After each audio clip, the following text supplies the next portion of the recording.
Hi friends, welcome to my channel. ಇವತ್ತು ನಾವು ಗೋಬಿ ಹೇಗೆ ಮಾಡೋದು ಅಂತ ನೋಡೋಣ. ಗೋಬಿ ಎಲ್ಲ ಬ್ಯಾನ್ ಮಾಡಿರೋದ್ರಿಂದ ನಾವು ಮನೆಗೆ ಈಸಿಯಾಗಿ ಟೇಸ್ಟಿಯಾಗಿ ಮಾಡ್ಕೋಬೋದು. ನೋಡಿ, ಒಂದು ಕಾಲಿಫ್ಲವರ್ ತೊಗೊಂಡ್ರೆ ಸಾಕು, ಚಿಕ್ಕದು. ಒಂದು 3-4 ಮೆಂಬರ್ಸ್ ತಿನ್ಬೋದು.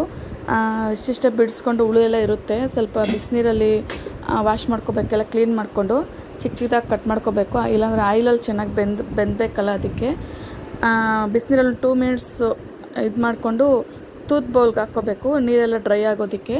ಮತ್ತು ಒಂದು ಬೌಲಲ್ಲಿ ಮೈದಾ ಹಿಟ್ಟು, ಒಂದು 3 ಸ್ಪೂನ್ ಮೈದಾ ಹಿಟ್ಟು, ಇಲ್ಲ ಅಕ್ಕಿ ಹಿಟ್ಟು ಹಾಕಿದ್ರೆ ಹಾಕ್ಕೋಬೋದು, ಇಲ್ಲ ಕಾರ್ನ್ಫ್ಲೋರ್ ಹಾಕಿದ್ರೆ ತುಂಬ ಚೆನ್ನಾಗಿ ಕ್ರಿಸ್ಪಿಯಾಗಿರುತ್ತೆ. ಕಾರ್ನ್ಫ್ಲೋರ್ ಒಂದು 2 ಸ್ಪೂನು, ಮೈದಾ ಒಂದು 3 ಸ್ಪೂನು. ನೋಡಿ, ಕಾರ್ನ್ಫ್ಲೋರ್ ಹಾಕ್ತಾಯಿದ್ದೀವಿ. ಮತ್ತು 2 ಸ್ಪೂನ್ ಕಾರ್ನ್ಫ್ಲೋರ್ ಹಾಕ್ತಾಯಿದ್ದೀವಿ ನೋಡಿ. ಮತ್ತು ಒಂಚೂರು ಸಾಲ್ಟ್ ಹಾಕ್ತಾಯಿದ್ದೀನಿ. ಈಗ ಸಾಲ್ಟು, ಚಿಲ್ಲಿ ಪೌಡ್ರ್ ಕಮ್ಮಿ ಹಾಕ್ಕೋಬೇಕು. ಧನಿಯಾ ಪೌಡ್ರು ನೋಡಿ, ಅಕ್ಕಿ ಹಿಟ್ಟು 1 ಸ್ಪೂನ್ ಹಾಕ್ತಾಯಿದ್ದೀನಿ. ಅದು ಆಪ್ಷನಲ್, ನೀವು ಇಷ್ಟಾದರೆ ಹಾಕ್ಬೋದು, ಇಲ್ಲಾಂದರೆ ಬೇಡ. ಚಿಲ್ಲಿ ಪೌಡ್ರು, ಒಂಚೂರು ಧನಿಯಾ ಪೌಡ್ರು, ಸೋಡಾ ಎಲ್ಲ ಹಾಕ್ಬಿಟ್ಟು, ಉಪ್ಪು ಖಾರ ಸ್ವಲ್ಪ ಕಮ್ಮಿ ಹಾಕ್ರಿ, ಮತ್ತು ಒಗ್ಗರಣೆಗೆ ಹಾಕ್ತೀವಿ. ಅದರಿಂದ ಈ ಥರ ಮಾಡಿದ್ರೆ ನೀವು ಕೆಚಪ್ ಹಾಕಿ ಮಾಡೋಷ್ಟೆಲ್ಲ ಮಕ್ಕಳು ಹಂಗೆ ತಿಂದುಬಿಡ್ತಾರೆ. ತುಂಬ ಟೇಸ್ಟಿಯಾಗಿರುತ್ತೆ. ನೋಡಿ, ಈ ಥರ ಕಲಿಸ್ಕೊಂಡು ನೀರೆಲ್ಲ ಚೆನ್ನಾಗಿ ಡ್ರೈ ಆಗಿದೆ. ಕಲಸಿಟ್ಬಿಟ್ಟು ಒಂದು ಹಾಫ್ ಆನ್ ಅವರ್ ಫ್ರಿಜ್ಜಲ್ಲಿ ಇಟ್ಟರೆ ಸ್ವಲ್ಪ ಉಪ್ಪು ಖಾರ ಹಿಡಿಯುತ್ತೆ. ಇಲ್ಲಾಂದರೆ ನೀವು ಇವತ್ತು ಕಲಸಿಟ್ಬಿಟ್ಟು ನಾಳೆ ಮಾಡ್ಕೊಬೋದು, ಇಲ್ಲ ನಾಳಿದ್ದು ಮಾಡ್ಕೊಬೋದು. ಲೇಟಾದಷ್ಟು ಉಪ್ಪು ಖಾರ ಚೆನ್ನಾಗಿಡುತ್ತೆ ಕಾಲಿಫ್ಲವರ್ಗೆ. ಅದು ಫ್ರಿಜ್ಜಲ್ಲಿ ಇಡಬೇಕು.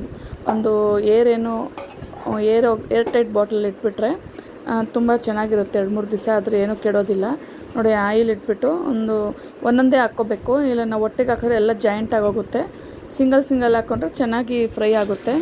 ನಾನು ಚಿಕ್ಕ ಬಾಂಡ್ಲೇ ಇಟ್ಟಿದ್ದೀನಿ, ಚೆನ್ನಾಗಿ ಫ್ರೈ ಆಗುತ್ತೆ ಅಂತ, ಆಯಿಲು ವೇಸ್ಟ್ ಆಗದೆ ಇರುತ್ತೆ ಅಂತ. ಯಾಕಂದರೆ ಇದೆಲ್ಲ ಮಾಡಿದ್ರೆ ಆಯಿಲ್ ಕಲರೇ ಚೇಂಜ್ ಆಗುತ್ತೆ, ಬೇರೆದಕ್ಕೆ ಯೂಸ್ ಮಾಡೋಕ್ಕಾಗಲ್ಲ. ಇಲ್ಲಾಂದರೆ ಫಿಲ್ಟ್ರ್ ಮಾಡ್ಕೊಂಡು ಯೂಸ್ ಮಾಡ್ಕೋಬೋದು. ನೋಡಿ, ಈ ಥರ ಚೆನ್ನಾಗಿ ಡೀಪ್ ಫ್ರೈ ಆಯಿತು. ನೋಡಿ, ಫುಡ್ ಕಲರೇ ಹಾಕಿಲ್ಲ, ಆದರೂ ಕಲರ್ಫುಲ್ಲಾಗಿ ಇದೆ ನೋಡಿ. ಇನ್ನೂ ಕೆಚಪ್ಪೆಲ್ಲ ಹಾಕಿದ್ರೆ ಇನ್ನೂ ಕಲರು ನಿಮಗೆ ಹೋಟೆಲ್ ಸ್ಟೈಲಲ್ಲಿ ಸಿಗೋವಂಥ ಆಗುತ್ತೆ. ಒಗ್ಗರಣೆಗೆ ಹಾಕೋರು ಗೋಡಂಬಿನೂ ಹಾಕ್ಕೋಬೋದು, ನೀವು ಕ್ಯಾಪ್ಸಿಕಮ್ ಹಾಕ್ಕೋಬೋದು. ನಾನೇನೂ ಹಾಕ್ತಾಯಿಲ್ಲ, ಸಿಂಪಲಾಗಿ ಮನೇಲಿ ಏನಿದೆಯೋ ಅದನ್ನೇ ತೋರಿಸ್ತಾ ಇದ್ದೀನಿ. ಒಂದು half oil, 2 rupees ketchup packet ಒಂದು 2 ಸಾಕು. 1 ಸ್ಪೂನ್ ಸೋಯಾ ಸಾಸು, ಶುಂಠಿ ಬೆಳ್ಳುಳ್ಳಿ ಪೇಸ್ಟ್ ಒಂದು 5 ರೂಪೀಸ್ ಪ್ಯಾಕೆಟಲ್ಲಿ ಅರ್ಧ, chilli powder, sauce, vinegar, salt, ಒಂದು ಚಿಲ್ಲಿ ಎಲ್ಲ ಹಾಕ್ಬಿಟ್ಟು ಒಂದು ಸ್ವಲ್ಪ ನೀರು ಹಾಕಬೇಕು. ಅದಕ್ಕಂದರೆ ಗೋಬಿಗೆ ಚೆನ್ನಾಗಿ ಹಿಡಿಬೇಕಲ್ಲ, ಗೊಜ್ಜು ಥರ. ಅದಕ್ಕೆ ಒಂದು ಸ್ವಲ್ಪ ನೀರು ಹಾಕ್ಬಿಟ್ಟು ಚೆನ್ನಾಗಿ ಕುದಿಸ್ಬಿಟ್ಟು ನಾವು ಫ್ರೈ ಮಾಡಿರೋಂಥ ಗೋಬಿ ಹಾಕ್ಬಿಟ್ಟು ಒಂದು 2 ಮಿನಿಟ್ಸ್ ಬಿಸಿ ಮಾಡಿಬಿಟ್ರೆ ನೋಡಿ ಎಷ್ಟು ಟೇಸ್ಟಿಯಾಗಿದೆ ಗೋಬಿ. ನೋಡೋಕ್ಕೂ ಕಲರ್ಫುಲ್ಲಾಗಿದೆ. ನಿಮಗೆ ನನ್ನ ಚಾನಲ್ ಇಷ್ಟ ಆಗ್ತದೆ ಪ್ಲೀಸ್ ಸಬ್ಸ್ಕ್ರೈಬ್ ಮಾಡ್ಕೊಳ್ಳಿ. Thank you for watching friends.